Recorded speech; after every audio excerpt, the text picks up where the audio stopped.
Fala, galera, seguinte, ó, vídeo de hoje, as 10 mortes mais brutais e sangrentas de Naruto. Canal do meu mano aí, Emanuel, certo? Nação Nerd. Então bora ver essa parada aqui. Tem gente que acha que Naruto é só para crianças, mas quem realmente assistiu sabe que a história pode ser bem pesada. O anime até dá uma suavizada, mas o mangá aí já é outra conversa. Tem cenas que são tão gráficas que acabam sendo censuradas e algumas mortes são simplesmente brutais.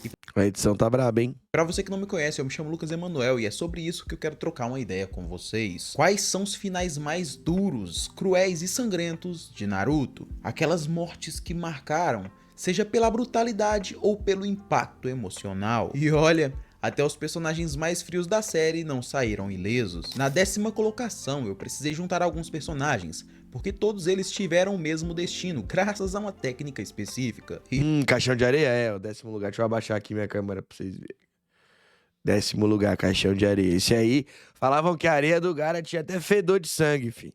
Eu vou te falar, hein, que técnica é essa? Imagina algo que pode te matar na hora, ou te deixar agonizando até seus olhos se fecharem. Pois é, e quem tinha esse poder era ninguém menos que Gaara. Lembra da primeira aparição dele? O cara era simplesmente assustador. Um verdadeiro monstro frio e sanguinário. E olha, isso foi só o começo. Gaara era o tipo de personagem que não sentia absolutamente nada, mas a sua feição sempre mudava quando ele via a morte de perto. Isso por si só já é perturbador. Sem O bichão gostava, né? ao menos piscar, ele assassinava suas vítimas usando uma técnica simplesmente horrível, o funeral de areia. E todos que foram pegos por essa técnica, bom, nem tiveram chances pra contar a história. E a gente observa isso em diversos momentos em Naruto clássico. Primeiro, Gaara imobilizava completamente sua vítima, e depois, com aquele controle absurdo sobre sua areia, ele então aumentava Só com a mãozinha só, ele metia aqui, ó. a pressão até transformar a pessoa em absolutamente nada. Loucura imaginar que o Gaara era um vilão, né? Nem dá pra bem ver no Gaara doce como é hoje. E o pior de tudo isso é que o Gaara nem se importava. O número real de suas vítimas ainda é desconhecido dentro da obra, mas a verdade é que, por fazer isso diversas vezes consecutivas, até mesmo sua areia tinha um fedor extremamente forte, uma vez que o sangue de suas próprias vítimas se fixavam em sua areia. Além de suas vítimas finalizadas na Floresta da Morte, Gaara O Dossu, ele amassou, velho. também finalizou com o Dosuke Nuta da Vila do Som e até mesmo com seu próprio tio, Yashamaru. E todos esses personagens tiveram um fim em comum. Todos eles foram derrotados pelo funeral de areia do Gaara. Agora no Não, o Yashamaru não, pô. O Yashamaru não, ele só não mandou um montão de areia e bateu no muro, sei lá. nono lugar, temos um momento Putz, essa aí foi brutal, hein? que muita gente lembra, principalmente por aquele olhar de puro terror. Estamos falando de uma época muito antes da história principal de Naruto, sendo essa a era dos estados combatentes, onde os clãs guerreavam entre si. Nessa época não existiam aldeias organizadas, cada clã lutava por si, vivendo em um conflito interminável, e a brutalidade era a única certeza. Durante muitos conflitos entre o clã Uchiha e o clã Senju, o irmão mais novo de Hashirama, Itama Senju, acabou completamente sozinho contra vários ninjas experientes do clã Uchiha. Agora, o que torna essa morte tão impactante é o fato de que não vimos exatamente o que aconteceu. E isso deixa tudo ainda pior, porque nossa mente começa a imaginar as possibilidades. Pior que é? E nenhuma delas é boa. Porque pensa só um pouco, um garoto de apenas 8 anos, indefeso e cercado por ninjas do clã Uchiha, que naquela época não tinham piedade alguma. Parando pra pensar dessa forma, é até difícil imaginar o que aconteceu de fato com aquele garoto. E Pior que eu acho que ele não tentou fugir não, né? Que ele morreu ali onde tava pego, onde foi pego, né? Mas esse aí foi triste, mano. Por isso que o Tobirama odeia os Uchiha, pô. Aí fala, o Tobirama odeia os Uchiha de forma desnecessária. Aí, ó, o que o cara fez, o que os Uchiha fez com o irmão dele. se tem uma coisa que Naruto nos ensinou, é que esse mundo tem uma inspiração forte em guerras reais. E a gente sabe que em guerra, muitas vezes não existe sequer um mínimo de humanidade. Se a gente for considerar o que acontece em conflitos armados reais, é possível que Tama tenha passado por torturas psicológicas, Não, calma aí também, né?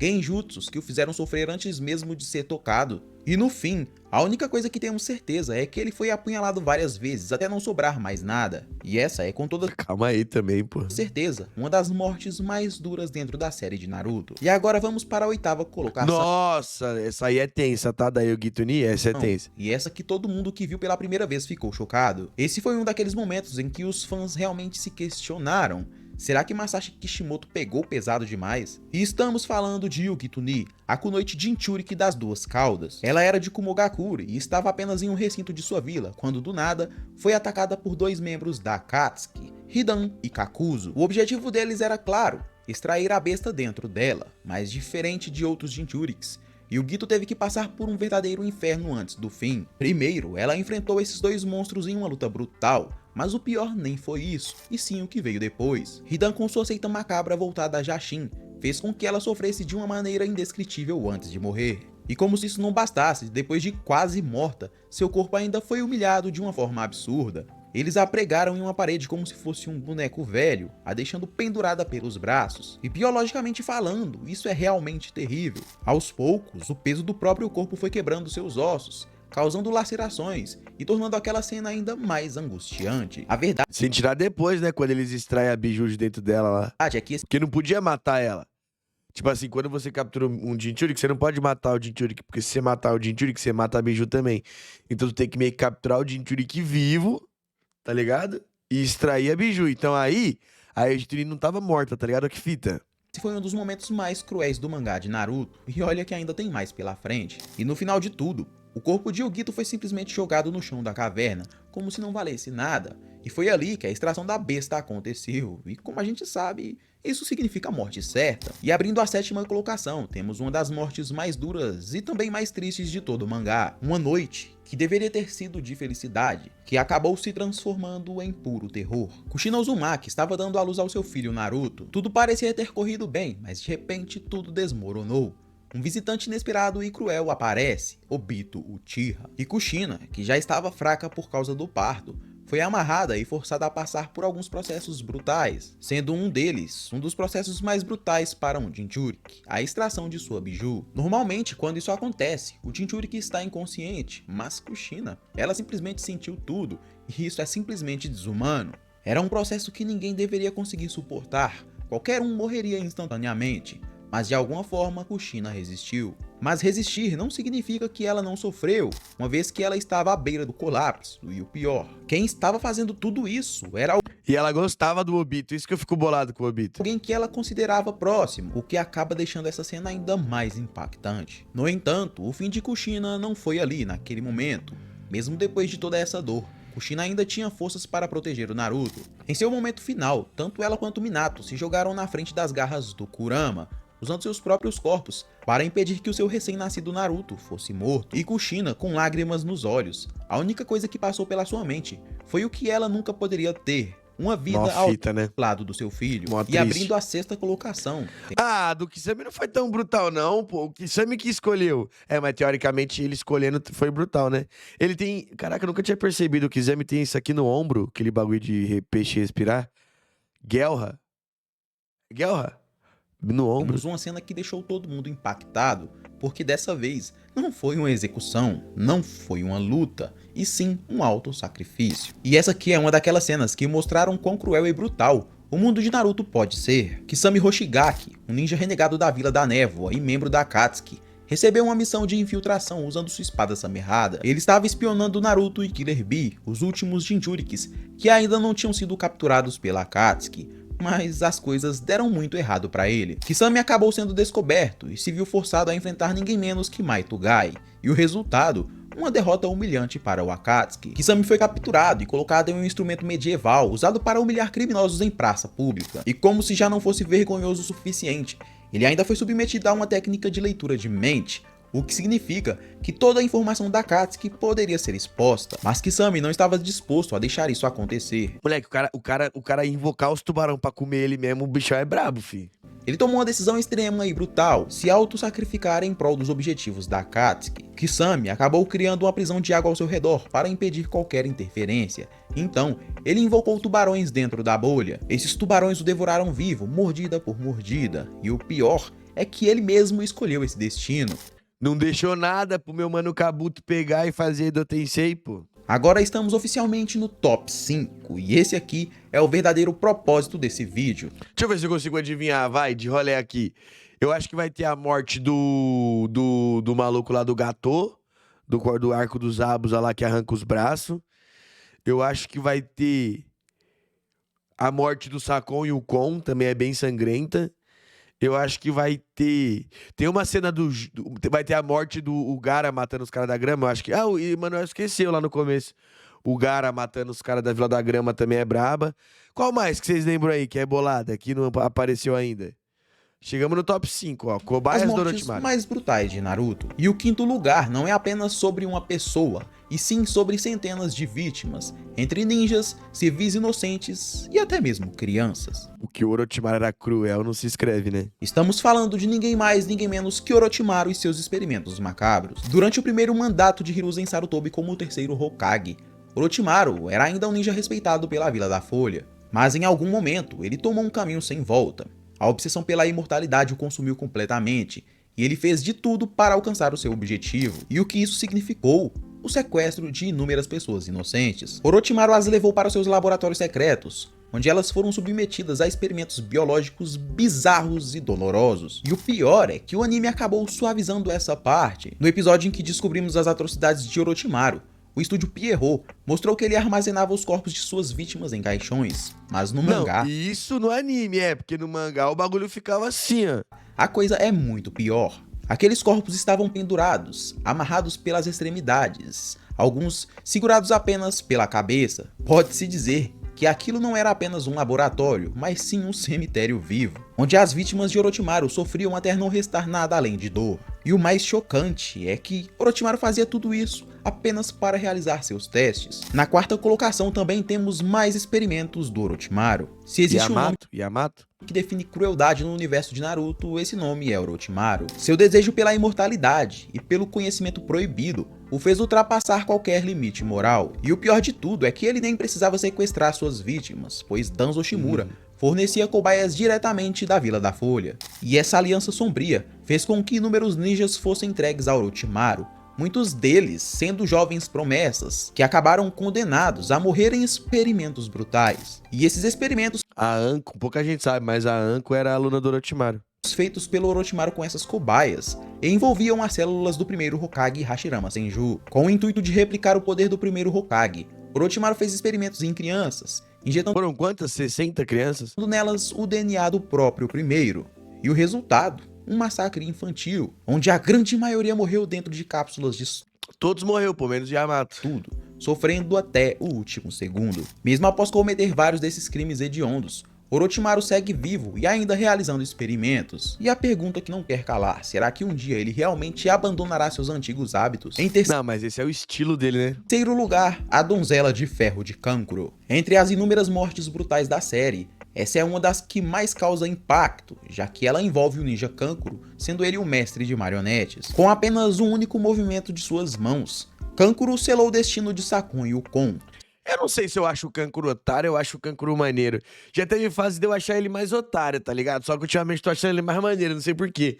Comentem aí o que vocês acham do Kankuro. Se acha ele otário, eu acho ele maneiro. Sendo eles dois dos membros mais perigosos do Quarteto do Som. Durante o combate, Kankuro conseguiu prender Sakon e Ukon dentro de sua marionete Formiga Negra. Aquela era uma armadilha mortal, da qual era impossível de se escapar. E o mais assustador vem agora. Kankuro utilizou sua outra marionete, Corvo, para ativar a técnica da Donzela de Ferro, inspirada em um dos mais cruéis métodos de tortura da Idade papo Média. reto. Essa técnica espetou dezenas de lâminas envenenadas no corpo de Sakon, garantindo uma morte lenta e também dolorosa. Esse método cruel de execução mostra o lado sombrio dos ninjas da areia, que utilizam estratégias brutais para eliminar os seus inimigos. Não, os ninjas da areia e da névoa é os mais doidos, pô. No segundo lugar, temos o Obito arregaçando os ninjas da névoa, né? Boa. massacre de Obito Uchiha. Obito Uchiha foi um dos personagens mais complexos da franquia, Nem tanto assim. passando de um jovem bondoso a um dos maiores vilões da série. E um dos momentos que marcaram sua transformação foi o massacre que ele realizou aos 14 anos de idade. Após presenciar a morte de Rin Nohara, Obito perdeu completamente sua sanidade. Ele despertou seu Mangekyo Sharingan e, com a ajuda de Madara, Obito entrou em um frenesi de destruição. E o que veio a seguir foi um banho de sangue. A cena do massacre no mangá é uma das mais sombrias e violentas da história de Naruto. Os corpos dos ninjas inimigos eram espalhados um por um pelo chão. Obito os aniquilava de um por um e sem hesitar. Todos os seus oponentes foram completamente destroçados. As expressões de pavor e a dor na face dos mortos deixavam claro o nível de crueldade desse momento. O E ele tava malucão, né, mano? massacre O da hora que nesse aí ele usou Mokuton com a ajuda do Guru Guru e usou super força também, tá ligado? Tem umas pancadas que ele dá que quebra a cara do cara, velho. E ainda conseguiu usar também o Kamui. E é loucura que ele tinha acabado de despertar e já tava usando, né? de Obito não foi apenas uma cena violenta e extrema, já que esse Olha lá, foi também cê é louco. o nascimento do homem que mais tarde se tornaria Tobi, Esse aí é a maldição do ódio dele sendo totalmente ativada, né? um dos líderes da Akatsuki e responsável por inúmeras tragédias ao longo da série. Esse evento mostra o verdadeiro poder destrutivo do Mangekyo Sharingan. Mas quer saber por que o Obito é doido da cabeça? Porque ele viu o Kakashi matando a Rin, tá ligado? E até hoje ele não tem uma opinião sobre isso. Você não sabe se ele odeia o Kakashi, porque se ele odiasse o Kakashi, ele teria matado o Kakashi como vingança ali mesmo, igual ele fez com os ninjas da névoa, tá ligado? Mas você não sabe se ele perdoou o Kakashi, porque em nenhum momento ele foi trocar uma ideia com o Kakashi. Então meio que tipo, e aí, Obito, você odeia ou não o Kakashi? Fala aí, pô, tá agindo de forma ambígua? Que quando combinado com ódio e desespero, pode transformar um simples ninja em uma força imparável. E em primeiríssimo lugar, Boa, gostei do primeiro lugar, hein? Gostei. o fim brutal de Hidan. Se existe uma morte que os fãs nunca esquecerão, essa é a de Hidan, o sádico imortal da Akatsuki. Talvez seja a morte mais merecida desse vídeo todo aqui. Sua derrota foi uma das execuções mais bem planejadas e brutais da série. Após acabar com a vida de Asuma Sarutobi, Hidan se tornou o alvo da vingança de Shikamaru Nara. Vou te falar, ninguém acreditava que o Shikamaru ia conseguir pegar o Hidan. Ninguém acreditava. O jovem estrategista passou por dias analisando suas fraquezas, e quando chegou o momento certo, colocou em prática um plano implacável. Shikamaru levou Hidan até uma floresta isolada. E detalhe, tá? Nessa aí, ó, o Shikamaru, ele ia também se ferrar se essas bombas, se esse papel bomba estoura. E o manipulou para que cortasse sua própria garganta durante o ritual de Jashin. No momento em que Hidan percebeu que havia sido enganado, era tarde demais. Preso pelas sombras de Shikamaru, Hidan foi envolto por centenas de selos explosivos, que foram detonados de uma só vez. Seu corpo se despedaçou, mas por ser imortal, ele continuou consciente. Mas a verdadeira crueldade veio depois. Os restos de Hidan caíram em um buraco profundo, e Shikamaru explodiu a entrada, enterrando o membro da Akatsuki ainda vivo. Mesmo sendo imortal, Ó o pé dele aqui, ó, se liga. Hidan entrou em desespero, A mão gritando dele ali, e ameaçando Shikamaru, mas a verdade é que nada poderia salvá-lo. Loucura seria se o Hidan voltasse, né? Porque ele fala, eu vou voltar. Você vai ver. Imagine. Esse é, na minha opinião, um dos, se não o momento mais impactante e sombrio dentro da série, provando que no mundo ninja, até os imortais podem encontrar o seu fim. E o que traz mais impacto para esse momento é que simplesmente o Shikamaru consegue sim vingar o seu sensei, Asuma Sarutobi. E o mais interessante é que, mesmo sendo um ninja calmo como o Shikamaru, dependendo da situação, você pode sim se tornar um ninja implacável. E O Shikamaru é daquele tipo que fala, ó, eu sou muito tranquilo, só não pisa no meu calo. é isso, nação. Com isso, finalizamos nosso top 10 das mortes mais brutais de Naruto. Maneiro demais. Aí, maneiro demais. Valeu aí, Nação Nerd, não pode errar o nome. Valeu aí, Nação Nerd. Muito bom o conteúdo, certo? Em breve aí a gente vai estar vendo mais vídeo aí de vocês, que o conteúdo é maneiro. Rapaziada, deixa o like aí, certo? Pra fortalecer e bora se inscrevendo. Gostaram? Qual foi a morte mais cruel pra vocês? Comenta aí, pô, comenta aí. Pra mim, eu acho que foi a do cancro, hein? A do Hidan também é da hora. A da Yoji Tuni. Não. A da Yoji Tuni. Nenhum pega da Yoji Tuni. Comenta aí qual você acha que foi a mais cruel e sangrenta e marcante, valeu? Por aqui eu vou indo nessa. Espero de coração que vocês deixem o like, tenham gostado do vídeo e se inscrevam, ok? Por aqui eu vou indo nessa. Até a próxima. Eu quero ir no banheiro, velho. Você é louco, deu uma vontade monstra agora no fim do vídeo. Então, estou partindo pro banheiro. Enquanto você parte pro próximo vídeo que eu vou deixar aqui ou aqui, confere mais conteúdos aí que estão muito legais. Valeu? Fui!